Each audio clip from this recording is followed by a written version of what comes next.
You guys, I don't know if you guys have ever made jerky before, but I'm going to show you how we do it at my house. What you're going to need is obviously a meat grinder, a bowl, your venison, because we got this from a deer. You can use it, probably beef or venison, whatever, a lot. It varies. Also, you need a spatula, your seasoning, a jerky gun, and a grate to put the jerky on, which is a dehydrator. I did not bring that in today because it's just a really big thing to deal with. So first, you're obviously going to get your meat ready, cut it up into chunks about this big just to fit in the meat grinder. It doesn't have to be very small pieces because it's just a lot more hassle. And then you just grind that up.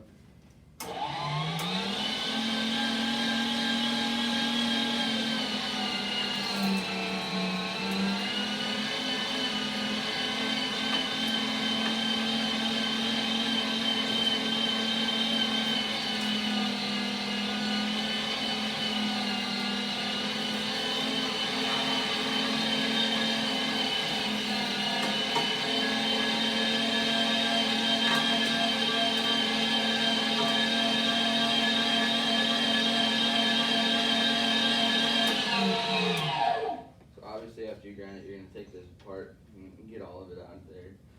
Normally, it's not that hard to do. Obviously, at home, you're probably going to make a lot more than just a pound. I only brought in a pound because don't got a long period of time for class.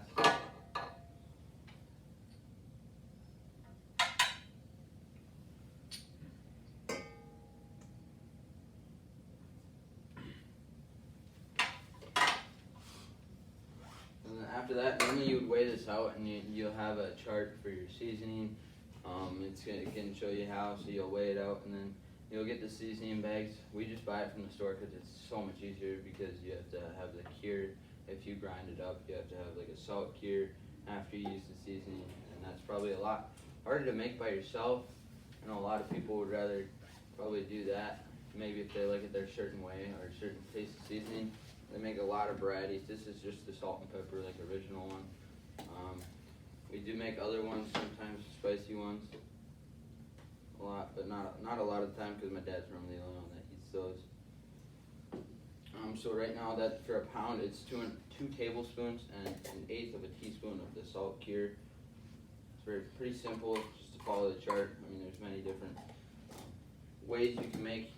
Other times you can just slice it up by yourself into thin slices and then use the seasoning, but what we like to do is grind up because it tastes a lot better that way. So what you're going to do is you're just going to mix that up, mix all the seasoning in for that by hand. Doesn't take that long.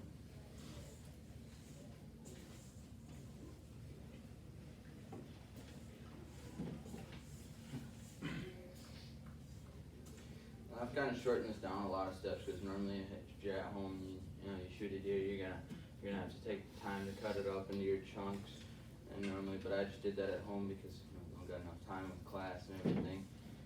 And then also you're gonna take a lot more time because normally you want to maybe grind it a second time if you don't like how if it's good enough the first time. You just push it back through the grinder. There's many different sizes that you can grind the meat. I know there's this very small one, or there's a medium, and then there's a very coarse one that's got a lot of bigger chunks, and it just doesn't take much time, depending on what kind of jerky you want. And with the jerky gun, all you're going to do is you're just going to unscrew it, and then pull that out.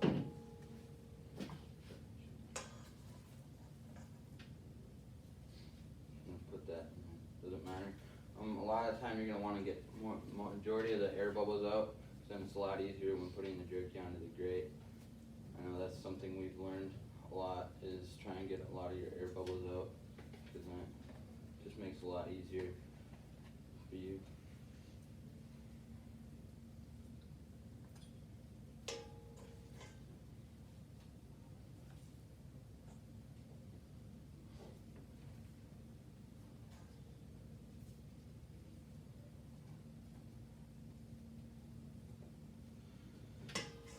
Really not too hard. I mean, jerky's a very simple thing if you got enough of the machines.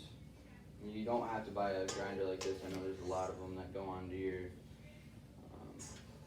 mixers and stuff for making cookies. It's very simple. We used to have one of those, but then it cracked. So right now I'm just borrowing a friend of ours because my dad's gonna buy one eventually.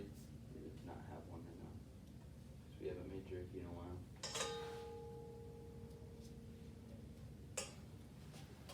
And you're just gonna pull this all the way back. See it all the way in there and then screw it on.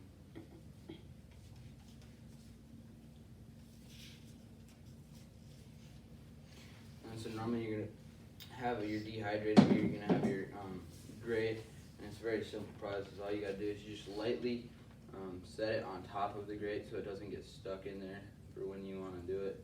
And you just go slow.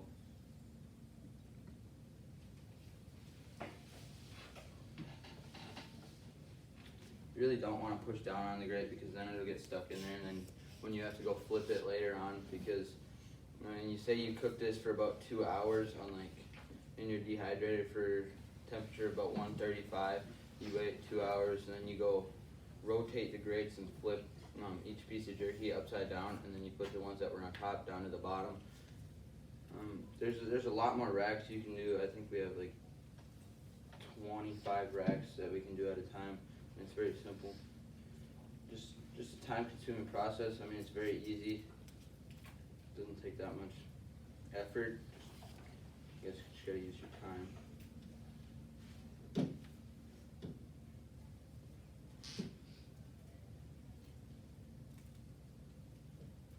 So instead of pushing down, all you gotta do is just go across the top, let it lay down itself. So, because what has happened in the past, you push too hard, it gets stuck in the grates, and then your whole jerky's kind of ruined because you can't get it out of the grates, and then you waste that meat, and it's just not going to be as good as it would if you would have done it the right way.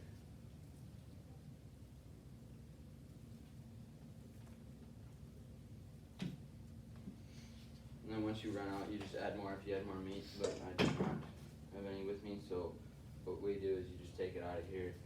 Spread it out by hand as big as you want, but this is as simple as it gets. I mean, there's lines, there's jerky sticks, there's another attachment to the front of this if you would like to do that. There's also sausage stuffings for your grinders. You know, that comes with every one, so if you want to make sausage, it's just a simple thing. You just grind it and mix it with the seasoning and then put it in the casing. So it's a very simple process. Didn't know why I picked this, but I thought it would be a good idea for you guys to learn how to make your own jerky.